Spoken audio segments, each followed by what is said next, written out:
आज हम पढ़ने वाले हैं अंग्रेजी का सबसे ज्यादा most important tense past indefinite tense. अंग्रेजी में सबसे ज्यादा महत्वपूर्ण भूमिका निभाता है ये पास्ट इंडेफिनिट टेंस। तो इसको हम सीखेंगे बहुत ही अच्छे तरीके से और आसान तरीके से। तो शुरू करते हैं।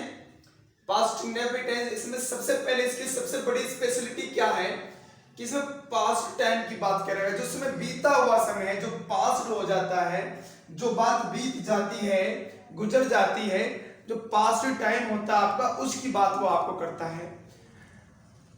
पहचान में हमने लिखा है कि क्रिया के अंत में कहा मिलेंगे आपको, क्रिया के अंत में क्या मिलेगा, ता था, ती थी, ते थे, आ, ई, ए आदि शब्द आते हैं। जिन हिंदी वाक्यों की क्रियाओं के अंत में ता था, ती थी, ते थे, आ, ई, ए आदि शब्द आते हैं, वे वाक्य आपके पास्ट इंडेफिनिट टेंस के कहलाते हैं। मैंने लिखा है कि मोस्ट इंपोर्टेंट टेंस है। मैंने आपको पहले ही बता दिया कि ये हमारी अंग्रेजी में सबसे ज्यादा महत्वपूर्ण भूमिका निभाता है, क्योंकि जितनी भी स्टोरियां हैं, जितनी भी कहानियां हम जो पढ़ते हैं, वो सब हमको पास्ट में ही मिलती हैं, इसलिए ये बहुत ही महत्वपूर्ण है। इस टेंस की हेल्पिंग वर्ब होती है डिड। हेल्पिंग वर्ब टेंस की क्या है, डिड।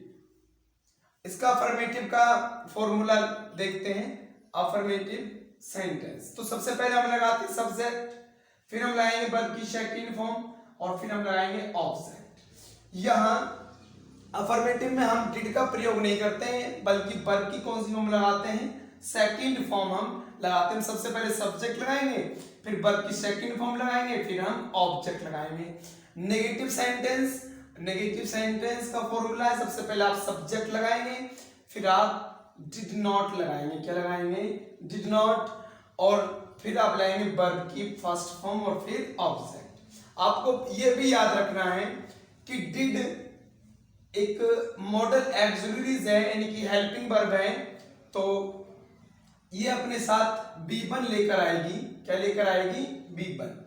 तो यहां जब डिड का प्रयोग नहीं था, मॉडल ऑक्सिलरी नहीं थी, तो हमने लगाया था वर्ब की सेकंड फॉर्म को। लेकिन जब यहां मॉडल ऑक्सिलरीज आ गई, हेल्पिंग वर्ब आई, तो ये बी1 अपने साथ लेकर आएगी। फिर आगे चलते हैं interrogative second type. Interrogative sentence. Interrogative sentence में दो प्रकार के वाक्य होते हैं, फर्स्ट टाइप और सेकंड टाइप। फर्स्ट टाइप में वे वाक्य आते हैं जो क्या से शुरू होते हैं। तो जो वाक्य क्या से शुरू होते हैं उनके लिए हम सबसे पहले हेल्पिंग वर्ब लगाते हैं। तो हमारे पास हेल्पिंग वर्ब है डिड, फिर हम लगाएंगे सब्जेक्ट। यदि नहीं शब्द होगा तो हम नोट लगाएंगे, अगर नहीं शब्द नहीं होगा तो हम नोट को नहीं लगाएंगे। फिर वर्ब की फर्स्ट फॉर्म और फिर ऑब्जेक्ट। डिड अपने साथ बी1 लेकर आएगा। फिर सेकंड टाइम में क्वेश्चन वर्ड वाक्य बीच में दिया होता तो उसके अंग्रेजी में सबसे पहले लगा देते हैं। फिर वही रूल, हेल्पिंग वर्ब, फिर आपको सब्जेक्ट लगाना है, नहीं शब्द है तो नोट लगाएंगे, यदि नहीं है तो नहीं लगाएंगे। फिर वर्ब की फर्स्ट वन लगाएंगे, फिर ऑब्जेक्ट लगाएंगे। यहाँ नीचे 3 रूल और स्पेशल में मैंने लिखे हैं जो आपको याद रखने हैं। कभी नहीं, यदि किसी वाक्य में कभी नहीं शब्द आ जाता है, क्या आता है, कभी नहीं। जिस वाक्य में भी कभी नहीं शब्द आ गया तो इस वाक्य में आप डिड का प्रयोग नहीं करेंगे। क्या करेंगे, फिर सब्जेक्ट लगाएंगे, फिर कभी और नहीं दोनों की अंग्रेजी क्या लगाएंगे, नेवर आप लगाएंगे। सब्जेक्ट फिर नेवर लगाएंगे। और जब यहां मॉडल ऑक्सिलरी नहीं लगा रहे हैं आप, तो फिर आप वर्ब की सेकंड फॉर्म लगाएंगे और फिर लगाएंगे आप ऑब्जेक्ट। हु, देखिए हु के 2 स्ट्रक्चर मैंने यहां लिखे हैं। हु पॉजिटिव रूप में, एक हु पॉजिटिव रूप में मैंने लिखा है, हु पॉजिटिव रूप में। तो जब हु पॉजिटिव रूप में हो, अर्थात इसके साथ नहीं शब्द नहीं दिया हो, तो फिर आप उस वाक्य को बनाएंगे। सबसे पहले आप हु लगाएंगे, फिर आप वर्ब की सेकंड फॉर्म लगाएंगे, फिर आप ऑब्जेक्ट लगाएंगे। यहां आप हेल्पिंग वर्ब नहीं लगाएंगे। क्यों, क्योंकि जब क्वेश्चन वर्ड ही खुद सब्जेक्ट का काम करता है, तो फिर वहां आप क्वेश्चन वर्ड के तुरंत बाद आप वर्ब लेकर आते हैं। तो वर्ब लेकर आएंगे तो वर्ब की कौन सी फॉर्म आएगी, सेकंड फॉर्म। कब आएगी, जब वो वाक्य पॉजिटिव होगा, उसके साथ नहीं शब्द नहीं दिया होगा। लेकिन जब हूं के साथ आपको नहीं शब्द मिल जाता है, नोट मिले हूं के साथ, तो फिर आप सबसे पहले हु लगाते हैं, फिर आप डिड नॉट लगाते हैं। अब देखिएगा अभी बताया था जब मॉडल ऑक्सिलरी आ गई, हेल्पिंग वर्ब आ गई डिड, तो फिर आपको अब की बार वर्ब की कौन सी फॉर्म लगानी है, सेकंड। और इंट्रोगेटिव के अंत में हम लगाते हैं क्वेश्चन मार्क। देखते हैं पास्ट इंडेफिनिट टेंस के कुछ एग्जांपल। पहला एग्जांपल है उसने अपनी पत्नी की हत्या कर दी, अंत में आ रहा है ई, और जो हत्या करने का काम था वो बीत गया। तो यहाँ जो कार्य है वो पूरा हो जाता है भूतकाल में, यानी काम करने का जो समय वो पूरा हो जाता है, पीछे छूट जाता है।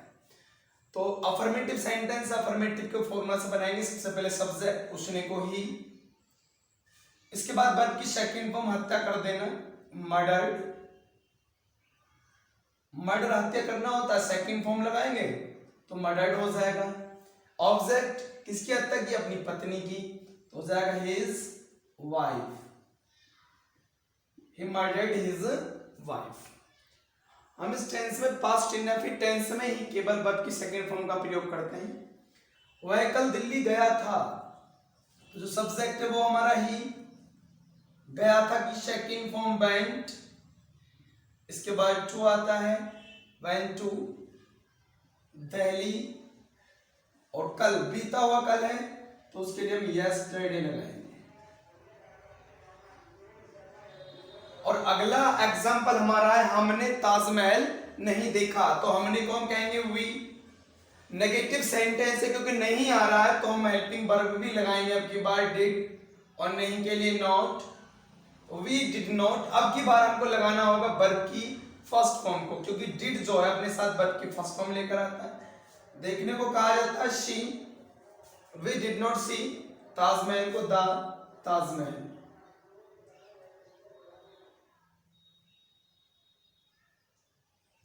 और अगला एग्जांपल हमारा है क्या उसने तुम्हें गाली दी, तो देखिए क्वेश्चन मार्क लग रहा है, इंट्रोगेटिव है, क्या से सुबह फर्स्ट टाइप है, तो हमको हेल्पिंग वर्ब का प्रयोग सबसे पहले करना होगा। क्या के लिए हम लगाएंगे डिड, डिड।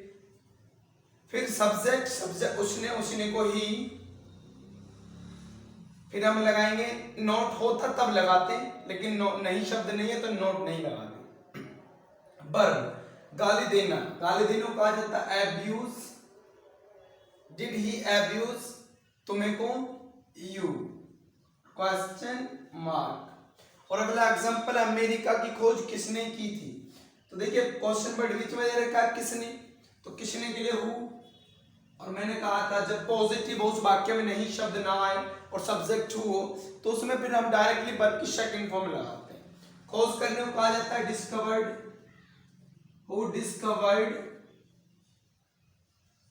अब हु माने किसने डिस्कवर्ड खोज की थी, किसकी, अमेरिका की, तो यहां पर आ जाएगा अमेरिका। अमेरिका की खोज किसने की थी, तो who discovered America. Question word पहले लिया।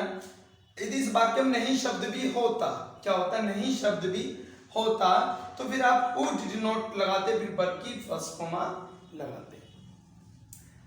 चलते हमने अगले एग्जाम्पल की तरफ। लिखा है बच्चों ने फूल नहीं तोड़े, देखिए सब्जेक्ट इज उसका द चिल्ड्रन, द चिल्ड्रन, ठीक है। फिर डिड नॉट हम लगाएंगे, तोड़ने को कहा जाता है pluck, the children did not pluck object the flowers.